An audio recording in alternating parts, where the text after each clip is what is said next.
देश में इन दिनों 5 राज्यों में होने वाले विधानसभा चुनावों की सरगर्मियां तेज हैं, जिसके चलते सभी दल चुनाव प्रचार में ताबड़तोड़ दम दिखाने में जुटे हैं। इस बीच असम और बंगाल में पहले चरण में 27 मार्च को जिन सीटों पर मतदान होना है, वहां आज शाम चुनाव प्रचार थम गया।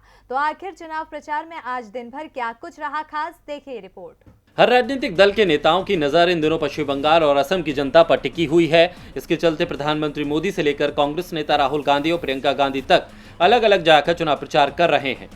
आज पहले चरण के मतदान के लिए चुनाव प्रचार का आखिरी दिन था। बंगाल में 30, असम की 47 सीटों पर पहले चरण में वोटिंग होनी है। बंगाल में 30 सीटों के लिए 191 प्रत्याशी मैदान में हैं, जहां टीएमसी की साख दांव पर लगी है। तो वहीं असम में 47 सीटों पर 267 उम्मीदवार किस्मत आजमा रहे हैं, जहां बीजेपी को अपनी सरकार को बचाए रखने की चुनौती है। बंगाल के पूर्वी मिदनापुर के तामलुका में गृह मंत्री अमित शाह ने आज अपना पूरा दमखम दिखाया और जनता को लुभाते हुए उन्होंने कहा, हम हर मछुआरे के बैंक अकाउंट में 6,000 रुपए देंगे, हर किसान के बैंक अकाउंट में चेक के जरिए हर महीने 18,000 रुपए डालेंगे। पूरे देश के किसानों को 18,000 रुपए मिल गए हैं, लेकिन बंगाल के किसानों को ममता बनर्जी 18,000 रुपए मिलने नहीं देती। अगर बीजेपी सत्ता में आती है तो सभी महिलाओं के लिए यात्रा मुफ्त की जाएगी।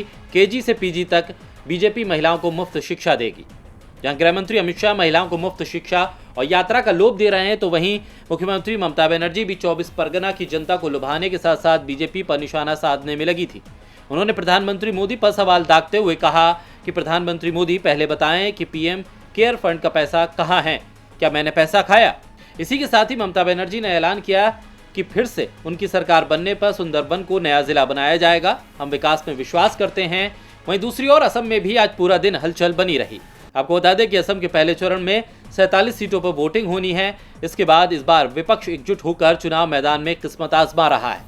कांग्रेस लेफ्ट और AIUDF के साथ मिलकर चुनाव लड़ रही है, जबकि बीजेपी AJP के साथ चुनाव मैदान में उतरी है। वहीं असम में इस बार नागरिकता कानून के मुद्दे को सबसे ज्यादा भुनाया जा रहा है, तो वहीं चाय मजदूरों की दिहाड़ी भी एक बड़ा चुनावी मुद्दा है।